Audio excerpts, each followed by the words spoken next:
अगर आप बिहार के शिक्षक हैं और ख़ास करके नियोजित शिक्षक हैं या सक्षमता पास विशिष्ट शिक्षक हैं, लेकिन अभी तक आपने योगदान नहीं किया है, वैसे आप योगदान तो अभी तक नहीं ही किए हैं, तो आपके लिए खुशखबरी वाली ये खबर है। खबर ये है कि हाई कोर्ट से आज सरकार को झटका लगा है, करारा झटका। एसीएस सिद्धार्थ के दिमाग चकरा गए हैं, नीतीश कुमार भी परेशान हैं।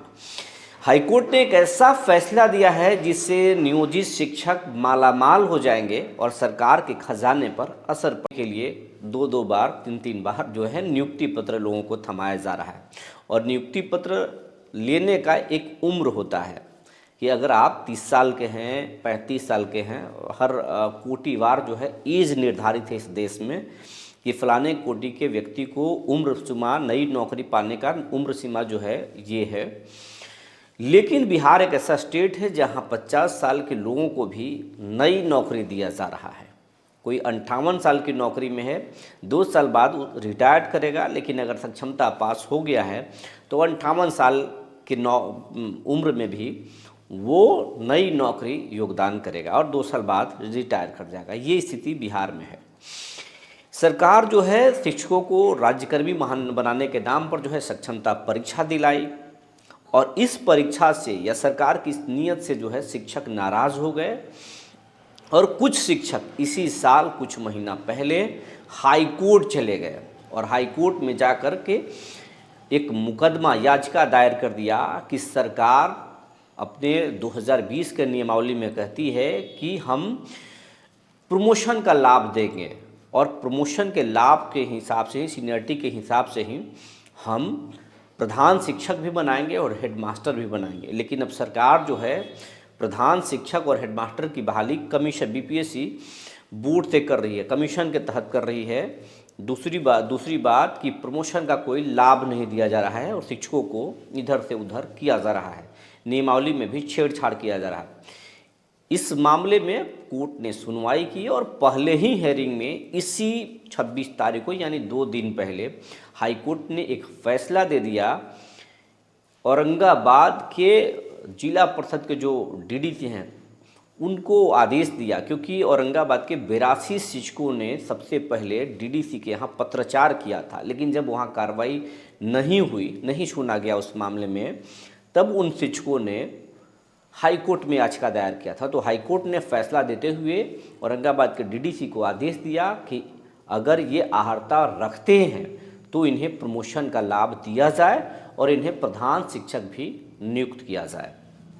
इसके बाद से ये तो सिर्फ औरंगाबाद का मामला है, लेकिन ये पूरे बिहार के शिक्षकों पर, खास करके जो नियोजित शिक्षक हैं, चाहे वो जिला परिषद के हों, नगर निकाय के हों या पंचायत या प्रखंड के हों, सभी नियोजित शिक्षकों पर ये प्रभावी रूप से लागू होगा। क्योंकि सिर्फ याचिकाकर्ता पर नहीं बल्कि उन तमाम नियोजित शिक्षकों पर ये लागू होगा जो नियोजन इकाई से जिनकी बहाली हुई है, उन पर सब पर प्रभावी रूप से लागू होगा।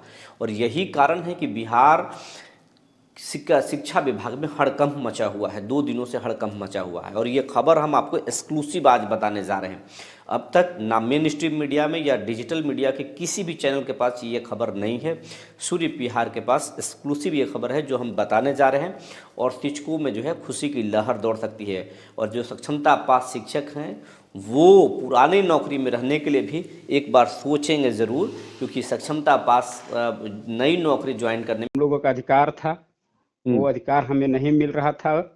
उस अधिकार के प्राप्ति के लिए हम लोग हाई कोर्ट में गए। इंद्रजीत जी, पूरे बिहार के शिक्षकों को और हमारे दर्शकों को ये बताने की कोशिश करें कि ये मामला क्या है और आप क्यों हाई कोर्ट गए, और हाई कोर्ट ने जो पहले हेयरिंग में ही, जो जानकारी है मुझे कि पहले सुनवाई में ही कोर्ट ने फैसला दे दिया है और कह दिया है आपके डीडीसी को कि आप इन्हें प्रमोशन का लाभ दें और देने के बाद कोर्ट को जवाब दें ये कि हम इनको लाभ दिए या नहीं दिए।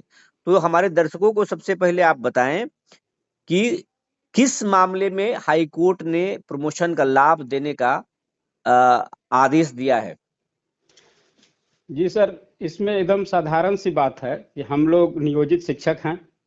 कुछ शिक्षक 2003 से 6 से 9 से 14 में भी बहाल हुए हैं जी और वर्तमान में 2020 की नियमावली हम पे लागू है जी और इस नियमावली के कंडिका 7 में जी। यह स्पष्ट रूप में लिखा हुआ है हम्म कि जो भी शिक्षक हम्म जो माध्यमिक शिक्षक हैं हम्म और पीजी डिग्रीधारी हैं हम्म अर्थात स्नातकोत्तर हैं हम्म और 4 वर्षों तक उन्होंने सेवा की है हम्म तो उनको प्रोन्नत करते हुए उच्चतर माध्यमिक शिक्षक बनाया जाएगा। उनका ग्रेड पे भी 2400 से बढ़कर के 2800 हो जाएगा। हम्म जो लाभ हमको सरकार नहीं दे रही थी, हम्म काम हम लोग कर रहे थे लेकिन नियमावली में वर्णित हम्म व्यवस्था को ही सरकार स्वयं नहीं लागू कर रही थी। हम्म और कंडिका 8 में यह वर्णित है हम्म कि प्रधानाध्यापक के सभी पद प्रोन्नति से भरे जाएंगे, हम्म जबकि सरकार सारे पदों पर कमीशन से बहाली करती जा रही है हम्म और हमको नियम लिख करके दी, नियमावली बना करके दी, सेवा शर्त बना करके दी,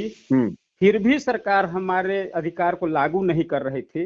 हम्म और इसीलिए बाध्य होकर के हम लोगों ने डीडीसी का पत्र व्यवहार किया। डीडीसी के स्तर से कोई कार्रवाई नहीं हुई तो इसके खिलाफ में हम लोगों ने माननीय हाई कोर्ट पटना की ओर रुख किया। कब और किए? जहां हमारा 28 सितंबर को हमने केस फाइल किया। 12 तारीख को 12 नवंबर को हियरिंग का डेट पड़ा इसी साल, इसी वर्ष 2024 में। 16/951 2024 हमारा केस नंबर है और 26 नवंबर को हमारे पक्ष में पहले हियरिंग में ही जज साहब ने फैसला दिया और डीडीसी साहब को और सभी नियोजन इकाइयों को निर्देशित किया कि आप इस कंडिका 7 और 8 के आलोक में यथाशीघ्र प्रोन्नति देने का काम करें। अब यह काम 6 माह के अंदर हो जाना चाहिए। अब इसकी सूचना माननीय न्यायालय को दी जानी चाहिए। ये फैसला से तो कोर्ट को, ये शिक्षा विभाग को झटका लगा है।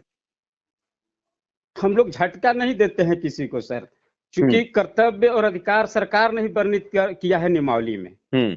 कर्तव्य से जब हमारी अपेक्षा है कि आप कर्तव्य का पालन करें तो सरकार से भी हमारी अपेक्षा है कि जो शर्त आपने बनाया उस शर्त पर आप भी कायम रहें, हमको भी कायम रहना चाहिए, हमको भी अपने कर्तव्य का पालन करना चाहिए। हम अपने कर्तव्य का पालन कर रहे हैं लेकिन सरकार जो नियमावली में हमको सुविधा दी नहीं दे रही थी, इसलिए लाचार होकर के हम लोग तो लाचार होकर के हाई कोर्ट की शरण में गए कि माननीय न्यायालय इस पर विचार किया जाए। जो कोर्ट का जो फैसला आया है वो तो बिहार भर के जो नियोजित शिक्षक हैं और या जो सक्षमता पास हैं, अगर वो ज्वाइन नहीं करते हैं नए नौकरी में तो उन सब पर लागू होगा जो पीजी डिग्रीधारी हैं। जी बिल्कुल बिल्कुल, सब पर लागू होगा। सारे लोगों के लिए नजीर है। बिहार भर के जितने भी नियोजन इकाइयां हैं उसमें कार्यरत जितने भी शिक्षक हैं, अगर अर्हता रखते हैं तो उन सबों को प्रभावित करेगा, उनको लाभ मिलेगा और उनको वित्तीय लाभ भी मिलेगा, पद का भी लाभ मिलेगा और इससे उनमें नई ऊर्जा विकसित होगी, नए ऊर्जा के साथ वो लोग काम करेंगे। इसलिए माननीय न्यायालय का जो निर्णय है, हम लोग तो कहेंगे कि भगवान का न्याय हम लोगों के साथ मिला है और हम लोगों को अधिकार दिलाने का काम हाई कोर्ट ने किया है। तो सरकार जो बीपीएससी के तहत जो है वो प्रधान शिक्षक का जो बहाली किया है, हेड मास्टर का जो बहाली किया है, वो तो प्रभावित हो जाएगा। अब जब प्रमोशन का लाभ भी आपको दिया जाएगा, आपको प्रधानाध्यापक भी बनाया जाएगा, तो फिर जो कमीशन के तहत जो बहाली की गई है उसका क्या होगा? जी प्रभावित तो होना चाहिए। अब कितना प्रभावित होगा, सरकार इसको किस रूप में लेती है तो हम लोग नहीं जानते हैं, लेकिन जो वर्तमान निर्णय है उससे तो यह तय होता है कि प्रधानाध्यापक के सभी पद प्रोन्नति से भरे जाने चाहिए। तो इसमें प्रभावित होना तो लाजमी है। लेकिन सरकार तो तमाम बहाने बनाती है, नियमावली पलटती है, हम लोग हाई कोर्ट जाते हैं, सुप्रीम कोर्ट जाते हैं, जनता समझती है कि मास्टर को पता नहीं क्या हो जाता है, बार ये लोग न्यायालय की शरण में जाते हैं। जबकि सच ये है कि सरकार हम लोगों को बाध्य करती है कि आप न्यायालय में जाइए, आप रोड पर आइए। लोग तो कह रहे हैं कि आप नौकरी नहीं करना चाहते हैं और आप घर में नौकरी करना चाहते हैं, कोर्ट के बार बार सहारा इसलिए लेते हैं कि सरकार को आप डराते हैं। अगर सर, अब मैं एक बात कहना चाहता हूं कि अगर हम लोग घर में रहना ही चाहते हैं और नियम के विरुद्ध रहना चाहते हैं तो माननीय हाई कोर्ट ने इस ट्रांसफर पर रोक क्यों लगा दिया? माननीय न्यायालय तो नहीं ना चाहता है कि शिक्षक घर में रहें और शिक्षक पढ़ाएं नहीं और स्कूल नहीं जाए। न्यायालय कुछ तो देखा होगा ना न्यायालय ने। सरकार कहती है कि जब सक्षमता परीक्षा दे करके योगदान करिएगा तब आप विशिष्ट शिक्षक बनिएगा। ठीक, अगर योगदान नहीं करते हो तो हम क्या है, नियोजित शिक्षक हैं। हमारी नियमावली कहती है कि हमारा ट्रांसफर कभी भी सरकार नहीं कर सकती है, हमारा जब भी ट्रांसफर होगा ऐच्छिक ट्रांसफर होगा। तो आप योगदान नहीं करा रहे हो, ट्रांसफर करना चाह रहे हो, तो ट्रांसफर कैसे होगा? हाईकोर्ट तो रोक ही देगा ना। वही काम तो हाईकोर्ट ने किया। जनता तो पूरी बात को जानती नहीं है, जनता तो यही देखती है कि शिक्षक को ये चाहता है, शिक्षक